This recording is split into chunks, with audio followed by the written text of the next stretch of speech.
আসসালামু আলাইকুম। আশা করি সবাই ভালো আছেন। তো আজকে আপনাদের সামনে ইসিজি সম্পর্কে কিছু কথা বলবো। তো ইসিজি এবং ইকেজি আমরা দুই নামেই বলতে পারি। ইসিজি হচ্ছে ইংলিশ ওয়ার্ড এবং ইকেজি মানে হচ্ছে জার্মান ওয়ার্ড। দুটাই হচ্ছে ইলেকট্রোকার্ডিওগ্রাফি বা ইলেকট্রোকার্ডিওগ্রাম। আমরা হার্টের ইলেকট্রিক্যাল প্রবাহকে ইসিজি মেশিনের মাধ্যমে যে রেকর্ড আমরা করে থাকি সেটাকে বলা হয় ইলেকট্রোকার্ডিওগ্রাফি।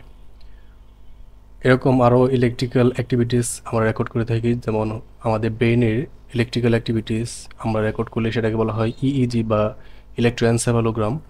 মাসলের ইলেকট্রিক্যাল অ্যাক্টিভিটিস আমরা রেকর্ড করলে সেটাকে বলা হয় ইলেকট্রোমায়োগ্রাম।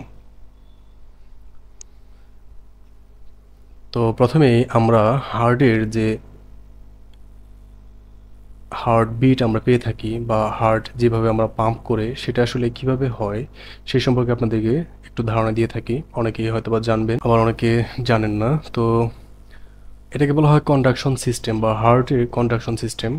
হার্টকে কন্ডাক্ট করার জন্য বা কন্ট্রাক্ট করার জন্য এখানে SA node, AV node, bundle of His, Purkinje fibre এগুলো রয়েছে। তো হার্টের ন্যাচারাল যে পেসমেকার সেটাকে বলা হয় এসএ নোড। এসএ নোড মূলত হার্টকে কন্ট্রাক্ট করার জন্য ইলেকট্রিসিটি জেনারেট করে থাকে। তো এসএ নোড মূলত এট্রিয়ামের এই অংশ থেকে ইলেকট্রিক্যাল ইম্পালস জেনারেট করে থাকে, যেটা 60 থেকে প্রায় 100 বিট পার মিনিট আকারে ইলেকট্রিক্যাল ইম্পালস জেনারেট করে থাকে। এই ইলেকট্রিক্যাল ইম্পালস তারপরে এবি নোডের মাধ্যমে হয়ে রাইট বান্ডল ব্রাঞ্চের মাধ্যমে রাইট ভেন্ট্রিকল এবং লেফট বান্ডল ব্রাঞ্চের মাধ্যমে লেফট ভেন্ট্রিকলে ছড়িয়ে দিয়ে থাকে।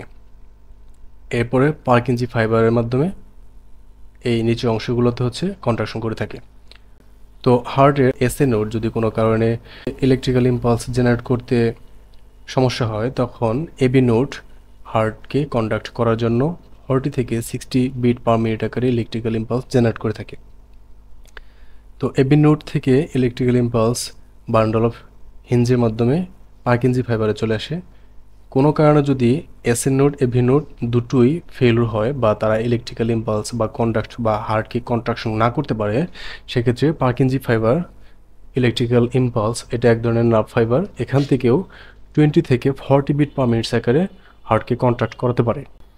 এই হলো মূলত হার্টের কন্ডাকশন সিস্টেম। আমরা হার্টকে যে কন্ট্রাক্ট, রিল্যাক্সেশন এবং কন্ট্রাকশন এবং রিল্যাক্সেশন হতে দেখি, সেটা মূলত SA node, AV node, bundle of His এবং পার্কিনজি ফাইবারের কারণেই মূলত হার্টকে পাম্প করতে এবং রিল্যাক্সেশন হতে আমরা দেখে থাকি।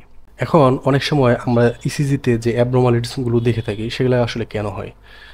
যদিও আমরা আজকে অ্যাবনর্মালিটিসগুলো নিয়ে কথা বলবো না, তবে সামান্য একটু ধারণা দিয়ে থাকি। সাপোজ হার্টের ইলেকট্রিক্যাল অ্যাক্টিভিটিস রেকর্ড করার জন্য আমরা এখানে 6টা লিড এবং 4টা লিম্সে আমরা আরও কিছু 4টা ইলেকট্রোড আমরা বসিয়ে থাকি। তো এই লিডগুলো হার্টের চারপাশ থেকে ইলেকট্রনের যে প্রবাহ সেটা রেকর্ড করে থাকে। তো হার্ট যদি সুস্থ থাকে এবং হার্টের মাসল যদি সুস্থ থাকে, এদের ইলেকট্রনের যে প্রবাহ সেটা রেকর্ড করার কারণে আমরা নর্মাল একটা ইসিজি পেয়ে থাকি। কিন্তু যদি হার্টে কোনো সমস্যা থাকে, সাপোজ এসএ নোট তার যে পরিমাণ 60 থেকে 100 বিট আকারে যে কন্ট্রাকশন করার কথা সেটা করতে পারতেছি না, তাহলে আমরা অ্যাট্রিয়াল প্রবলেম দেখব। অ্যাট্রিয়াল ফিব্রিলেশন হতে পারে, অ্যাট্রিয়াল ফ্লাটার হতে পারে, বা ভেন্ট্রিকুলার যদি কোনো সমস্যা হয়, এদিকে যদি হার্টের মাসলে কোনো সমস্যা হয়, বা অন্যান্য বা ভেন্ট্রিকুলার ফিব্রিলেশন, ভেন্ট্রিকুলার টেকিকার্ডিয়ার যে কারণগুলোতে হয়, সেই কারণগুলো যদি থাকে তাহলে হয়তো বা ভেন্ট্রিকল বেশি বেশি কন্ট্রাকশন করবে। আর এই বেশি কন্ট্রাকশন করার কারণে হার্টের মূলত আউটপুটটা কমে যাবে। তো এই অ্যাবনর্মালিটিসগুলো হার্টের যখন হয় তখন হার্টের ইসিজিটা অন্যরকম থাকে। আর অনেকটা সময় যখন আমাদের অ্যানজিনা পেক্টোরিস হয় বা এখানে কোনো একটা ক্লট থাকে, অথবা হার্টের মাসলের কোনো একটা জায়গায় নেক্রোসিস বা ইনফাকশন থাকার কারণে ইলেকট্রনটা ঠিক ওই নষ্ট সেলের মাঝখান দিয়ে যেতে পারে না, তখন সে নিচু দিয়ে অথবা উপর দিয়ে যায়। আর এই রেকর্ডটাকেই আমরা ইসিজির মাধ্যমে দেখতে পাই, যে হার্টের যে নর্মাল ইসিজিটা যেরকম হওয়ার কথা ছিল ঠিক সেটা না হয়ে অন্যরকম একটা গ্রাফ আমরা পাচ্ছি, অথবা দেখতে পাচ্ছি যে এসটি লিভিশন হচ্ছে, এসটি ডিপ্রেশন হচ্ছে।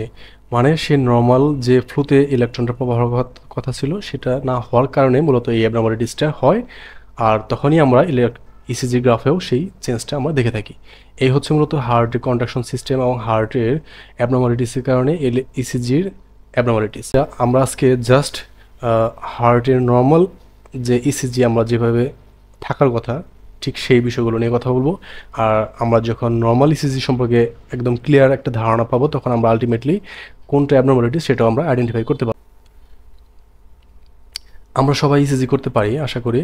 তো হার্টের যে 6টা চেস্ট লিড রয়েছে সেগুলা কোথায় কোথায় প্লেসমেন্ট করতে হয় সেই সম্পর্কে আপনাদেরকে একটু বলে রাখি। হার্টের 1 নম্বর যে লিডটা সেটা হচ্ছে আমাদের 4th ইন্টারকোস্টাল স্পেসের স্টারনামের রাইট সাইডে 4th ইন্টারকোস্টাল স্পেস আপনি দেখেন এই যে রিবস, আমাদের যে রিবসগুলো রয়েছে এইখানে first intercostal space, second, third, এই যে 4th ইন্টারকোস্টাল স্পেসের বাম সাইডে হচ্ছে 1 নম্বর লিডটা হবে, আর ঠিক এই ডান সাইডে 2 নম্বর লিডটা হবে। 3 নম্বর লিডটা 4 এবং 2-এর ঠিক মাঝখানে হয়, আর 4 নম্বর লিডটা হচ্ছে 5th ইন্টারকোস্টাল স্পেস। আপনি এখান থেকে গণনা করে আসলে দেখবেন 1 2 3 4, এই যে ঠিক 5 নম্বর 5th দুটো ভার্টেব্রা মাঝখানে যে স্পেস সেটাকে বলা হয় ইন্টারকোস্টাল স্পেস। এই স্পেসে বসবে। 4 নম্বর হচ্ছে 5th ইন্টারকোস্টাল স্পেস এট মিড ক্লেভিকুলার লাইন। আপনার যে মাছ, এই যে ক্লেভিকল রয়েছে, ক্লেভিকল বোন, সেটা মাঝ বরাবর বসাতে হবে। এরপর হচ্ছে 5 নম্বর লিডটা ঠিক সেম বরাবরই 5th ইন্টারকোস্টাল স্পেসে অ্যান্টেরিয়র এক্সিলারি লাইন, আপনার যে এক্সিলা রয়েছে, এক্সিলা মানে হচ্ছে বগলের সামনের বরাবর হতে বসবে। আর 6 নম্বরটা হচ্ছে এক্সিলার মিডল বরাবর বসবে। এই হচ্ছে মূলত আমাদের ইসিজির চেস্ট লিডগুলো বসানোর নিয়ম। এটা হচ্ছে 12 লিড ইসিজির একটা সিস্টেম। এই লিডগুলো হার্টের সামনের অংশ থেকে ইলেকট্রনের প্রবাহ রেকর্ড করে থাকবে, আর অন্যান্য যে লিম্সগুলোর মানে লিম্সের যে লিডগুলো রয়েছে সেগুলো হার্টের অন্য পাশের বা পিছনের ইলেকট্রনের প্রবাহ রেকর্ড করে থাকে। তো এই হলো মূলত আমাদের ইসিজি রেকর্ড করার প্রক্রিয়া। তো ইসিজি রেকর্ড করার পরে আমরা যে ইসিজি পেপারটা দেখতে পাই সেই পেপার সম্পর্কেও আমাদের ইসিজি বুঝতে হলে একটু ধারণা থাকতে হবে। ইসিজি পেপারটা 2 ধরনের তথ্য প্রদান করে থাকে। একটা হচ্ছে সময়, যেটা হচ্ছে এক্স অ্যাক্সিস, আমরা জানি এক্স এবং ওয়াই অ্যাক্সিস থাকে। নিচের বরাবরটা হচ্ছে এক্স অ্যাক্সিস, মানে এটা সময় প্রকাশ করে থাকে। আর এই ওয়াই অ্যাক্সিসটা হচ্ছে ভোল্টেজ বা ইলেকট্রনের প্রবাহ প্রকাশ করে থাকে। ইলেকট্রনের প্রবাহের উপরে নির্ভর করে হচ্ছে আমাদের ইসিজি গ্রাফ, মানে এই P Q R S T যে এগুলো আমরা একটু পরে দেখব, সেটা লম্বা হচ্ছে কতটুক, খাটো হচ্ছে, এই যে ইলিভেশন হচ্ছে কিনা, ডিপ্রেশন হচ্ছে কিনা, এগুলো হচ্ছে এই ইলেকট্রনের প্রবাহ এবং হার্টের কন্ডিশনের উপর ভিত্তি করে এই গ্রাফটা প্রকাশ হয়ে থাকে। তো প্রথমত আমরা এখান থেকে জানলাম যে ইসিজি পেপারের এই ভার্টিক্যাল লাইনটা হচ্ছে সময় প্রকাশ করে থাকে এবং এই হরাইজন্টাল লাইনটা হচ্ছে আমাদের ভোল্টেজ বা ইলেকট্রনের প্রবাহ প্রকাশ করে থাকে। এরপর আসি এই বক্সগুলোর ভিতরের যে সময় সেগুলো সম্পর্কে আপনাদের একটু ধারণা থাকতে হবে, না হলে আপনি নর্মাল এবং অ্যাবনর্মাল ইসিজি সম্পর্কে বুঝতে পারবেন না। প্রত্যেকটা ইসিজির গ্রাফে দেখবেন একদম ছোট ছোট এই যে বক্স রয়েছে সেগুলোকে বলা হয় স্মল বক্স। এই স্মল বক্স 0.04 সেকেন্ড সময় প্রকাশ করে থাকে। একটা ছোট বক্স মানে 0.04 সেকেন্ড। এখান থেকে সাপোজ আপনার ইসিজির গ্রাফ শুরু হলো, গ্রাফটা এদিকে যাচ্ছে, এদিকে যাচ্ছে, তো এরকম প্রত্যেকটা বক্স মানে হচ্ছে 0.4 সেকেন্ড 0.4 সেকেন্ড করে ধরতে হবে। তো এরকম 0.4 সেকেন্ড 4 সেকেন্ড এরকম 5টা 0.4 সেকেন্ড হলে আপনাকে এই 5 দিয়ে গুণন করলে একটা এই লার্জ বক্সের সমান হবে, তখন হবে 0.2 সেকেন্ড। হ্যাঁ, আর এরকম 5টা লার্জ বক্স যখন একসাথে হবে, এই 1টা 2টা 3টা 4টা 5টা, আরও 5 দিয়ে গুণন করলে তখন হবে 1 সেকেন্ড। মানে এরকম একটু নিচে চলে আসলাম, এই যে 1টা 2টা 3টা 4টা 5টা এরকম 5টা বক্স মিলে হচ্ছে আমাদের 1 সেকেন্ডের একটা সময় প্রকাশ করে থাকে। মানে এই পুরো 1 সেকেন্ডে হার্ট কী কী কাজ করতেছে এই আমরা এই সময়টার মধ্যে দেখতে পারবো। আমরা এই বক্সগুলো থেকে জানতে পারলাম যে প্রত্যেকটা ছোট বক্স 0.04 সেকেন্ড রিপ্রেজেন্ট করে এবং এইরকম ছোট ছোট 5টা বক্স 0.2 সেকেন্ড রিপ্রেজেন্ট করে, এবং এই পুরা এই বক্স মিলে 5টা বক্স মিলে হচ্ছে 1 সেকেন্ড সময় নির্ধারণ করে থাকে। এবার আসি আমাদের নর্মাল একটা ইসিজি দেখতে কেমন দেখায়। তো নর্মাল একটা ইসিজির মূলত পি থেকে শুরু হবে। আপনাকে সবসময় মাথায় রাখতে হবে ইসিজি আপনি যখন হাতে নেবেন, এই যে একটা গ্রাফের শুরুতেই যখন দেখতে পাচ্ছেন যে এরকম একটা এলিভেশন রয়েছে, এটা হচ্ছে পি ওয়েভ। এই পি পরে হচ্ছে একটা গ্যাপ রয়েছে, দেখেন এই গ্যাপটা পরে কিউ শুরু হয়, কিউ এর পরে আর শুরু হয়, আর থেকে এস, এস থেকে এরকম হয়ে টি হয়। আপনি ইসিজির এরকম একটা সুন্দর গ্রাফ দেখতে পারবেন। আমরা আগে বলেছিলাম যে এই পি থেকে শুরু হলে পি থেকে শুরু করে পি কিউ আর এস এবং টি পর্যন্ত যেতে যে সময়গুলো এগুলাকে বলা হয় সেগমেন্ট বা ইন্টারভাল। দেখেন পি থেকে শুরু করে এই যে আর আর হচ্ছে এ বরাবর, আপনি পি কিন্তু এখান থেকে শুরু হয়েছে, এখান থেকে ধরতে হবে। যখন গ্রাফটা উচ্চ হওয়া শুরু হয়েছে তখন আপনাকে এখান থেকে ধরতে হবে। তো পি থেকে এই যে আর এর এই গ্রাফের এই পর্যন্ত উঁচা পর্যন্ত ধরতে হবে। দেখেন এখান থেকে পি সরি আর মানে গ্রাফটা যেখান থেকে শুরু হবে সেখানে ধরতে হবে। এখান থেকে আর শুরু হয়েছে এখানে, পি আর ইন্টারভাল বলা হয়, এটাকে বলা হয়, বা পি আর সেগমেন্ট বলা হয়। এসটি সেগমেন্ট এস থেকে শুরু করে এই যে টির শুরু হওয়ার আগ পর্যন্ত যে সময়টা এটাকে বলা হয় এসটি সেগমেন্ট। তো এগুলো আমরা একটু পরে আলোচনা করবো। তো মূলত আমরা যেটা বলতে চাচ্ছিলাম যে একটা ইসিজি যখন আপনি হাতে নেবেন এই পির থেকে শুরু করতে হবে। এখন আমরা জানবো যে এই পি কিউ আর এস এবং টি এগুলোর মানে কি। পি মানে হচ্ছে আমরা উপরে যখন হার্টের ইলেকট্রিক্যাল কন্ডাকশন সিস্টেম পড়ে আসলাম আমরা দেখলাম যে যখন এসএ নোট কন্ট্রাক্ট শুরু হয় মানে অ্যাট্রিয়াম থেকে কন্ট্রাকশন শুরু হয়, তো অ্যাট্রিয়াম যখন ডিপোলারাইজেশন বলা হয়, এটাকে বলা হয় পি অ্যাট্রিয়াল ডিপোলারাইজেশন, এই গ্রাফটা তখন শুরু হবে। এই পি এরকম একটা গ্রাফ প্রকাশ পাবে ইসিজিতে যখন অ্যাট্রিয়াম কন্ট্রাকশন হবে। অ্যাট্রিয়াল কন্ট্রাকশন এবং অ্যাট্রিয়াল রিল্যাক্সেশন বা রিপোলারাইজেশন এই দুটো প্রক্রিয়া সম্পন্ন হতে কন্ট্রাকশনে 0.1 সেকেন্ড এবং রিপোলারাইজেশনে 0.7 টোটাল 0.8 সেকেন্ড সময় নেয়। ঠিক সেম ভেন্ট্রিকুলার কন্ট্রাকশন, এই কিউ আর এস মিলে হয় ভেন্ট্রিকুলার কন্ট্রাকশন এবং টি এই কিউ আর এস মানে হচ্ছে ভেন্ট্রিকুলার ডিপোলারাইজেশন অথবা কন্ট্রাকশন।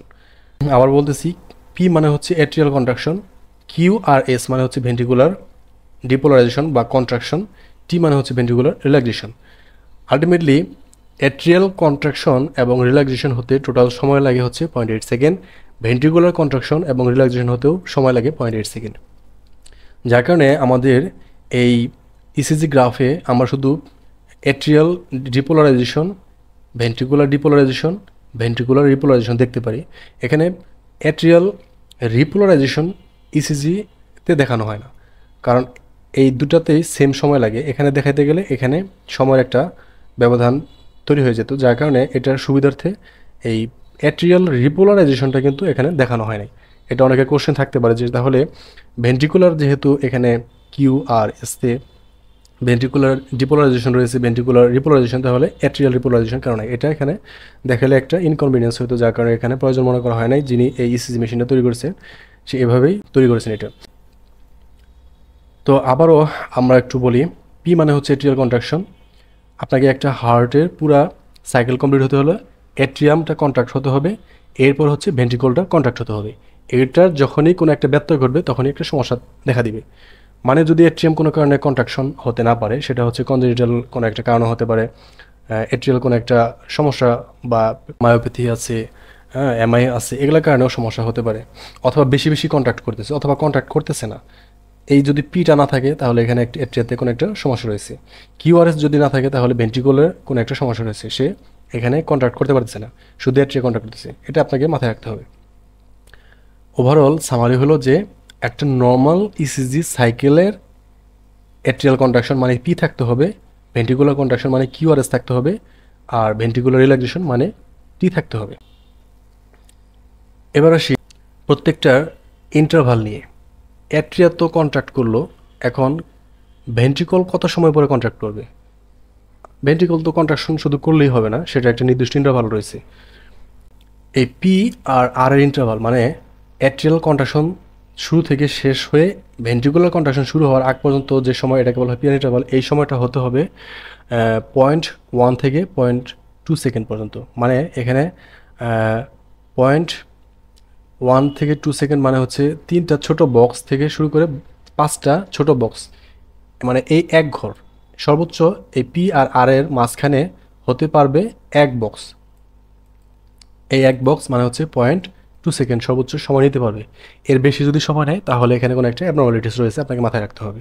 আমরা যদিও বা শুধু নর্মালটা নিয়ে আলোচনা করতেছি, মাঝখানে মাঝখানে একটু আপনাদের বোঝার সুবিধার্থে বলে নিচ্ছি।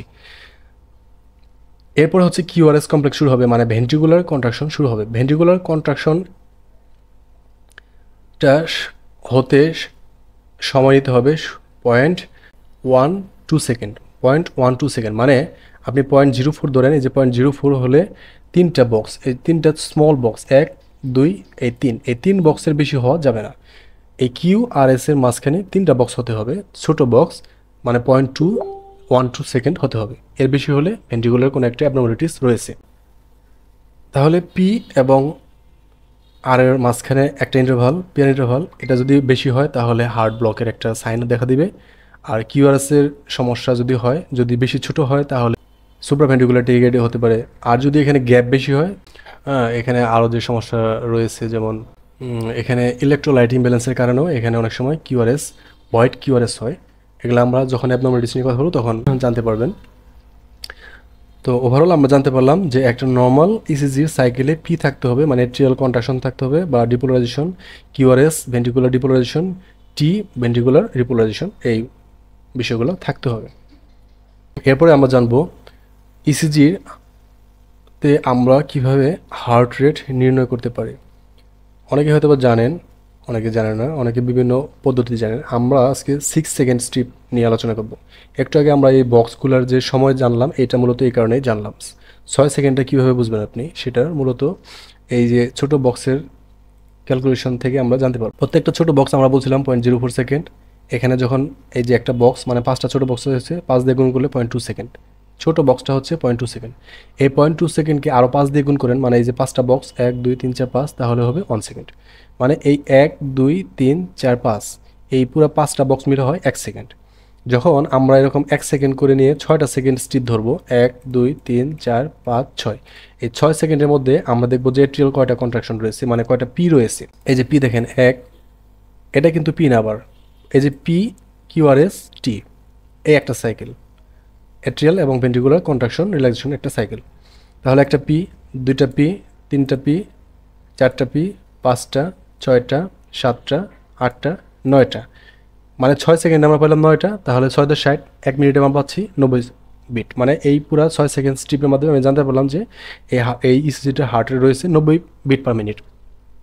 এখন আপনি ইচ্ছা করলে এই কিউআরএস দিয়েও এটা গণনা করতে পারেন। এই 6 সেকেন্ডের মধ্যে আপনি দেখবেন যে কয়টা কিউআরএস রয়েছে, 1 2 3 4 5 6 7 8 9, মানে 9টা, 90 সেকেন্ড, 90 বিট পার মিনিট। এই 6 সেকেন্ড স্ট্রিপের একটা সুবিধা হলো এটা রেগুলার অথবা ইরেগুলার যেটাই হোক না কেন, আপনাকে অ্যাকুরেট একটা বিট, মানে হার্ট রেট আপনি বের করতে পারবেন। আরেকটা পদ্ধতি রয়েছে, সেটাকে বলা হয় 300 সেকেন্ডের একটা মেথড। যখন আমরা এই দুইটা কিউআরএস, এই যে দুইটা কিউ আর এস এর মাঝখানে কয়টা বক্স রয়েছে এটা গণনা করতে হবে। এটা আবার ইরেগুলার হার্ট রেটের যে ইসিজিগুলো, সেগুলোর ক্ষেত্রে প্রযোজ্য হবে না। হার্ট রেট রেগুলার থাকতে হবে, তাহলে আপনি বুঝতে পারবেন। যেমন অনেকে দেখেন এখানে রয়েছে 1 2 3, কিন্তু আবার এখানে রয়েছে একটু কম, 1 2 3-এর কম রয়েছে। এটা হচ্ছে আসলে বের করা যাবে না। যদি রেগুলার থাকে তাহলে আপনি 300 সেকেন্ড দিয়ে বের করতে পারবেন। 300 সেকেন্ডের ফর্মুলাটা হচ্ছে, আপনি এই কিউ আর এই কিউআরএস এর মাঝখানে বক্সটা গণনা করবেন। 300 300 ভাগ এই বক্সের মাঝখানে দেখেন কয়টা রয়েছে, 1 2 3, সাপোজ আমরা 3 ধরলাম, তাহলে 100 আসতেছে, মানে হচ্ছে এটার হার্ট রেট 100। আবার এখানে দেখেন একটু কম আছে, 1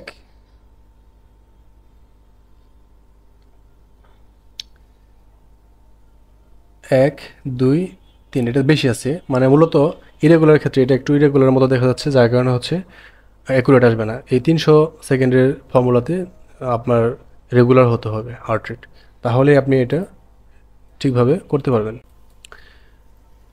আমরা তাহলে ইসিজির এ পর্যায়ে আরও কিছু নর্মাল প্যারামিটার বের করা শিখব।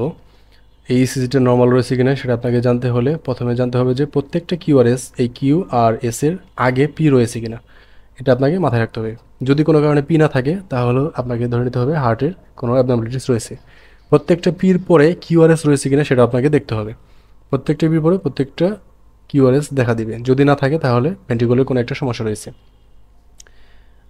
আরেকটা বললাম যে পি আর আর এর মাঝখানে ইন্টারভাল 0.2 সেকেন্ড পর্যন্ত সর্বোচ্চ হতে হবে, এবং কিউআরএস এর ইন্টারভাল 0.12 সেকেন্ড পর্যন্ত হতে হবে। এর বেশি হলে অ্যাবনর্মালিটিস রয়েছে।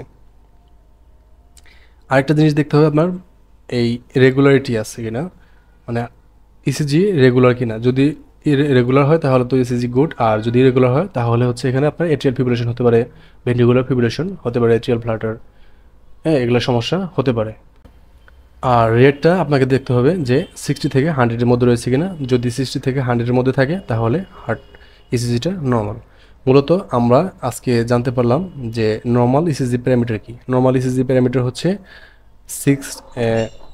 60 থেকে 100 বিট হতে হবে, প্রত্যেকটা পিকিউআরএসের পি থাকতে হবে, কিউআরএস থাকতে হবে, পিআর ইন্টারভাল হচ্ছে 0.12 থেকে 0.20 সেকেন্ড হতে হবে, পিআর ইন্টারভাল পি থেকে আর ইন্টারভাল, এবং কিউআরএস এর ইন্টারভাল হতে হবে 0.12 সেকেন্ড। এর বেশি হওয়া যাবে না, এর বেশি হলে অ্যাবনর্মালিটিস, কম হলেও অ্যাবনর্মালিটিস।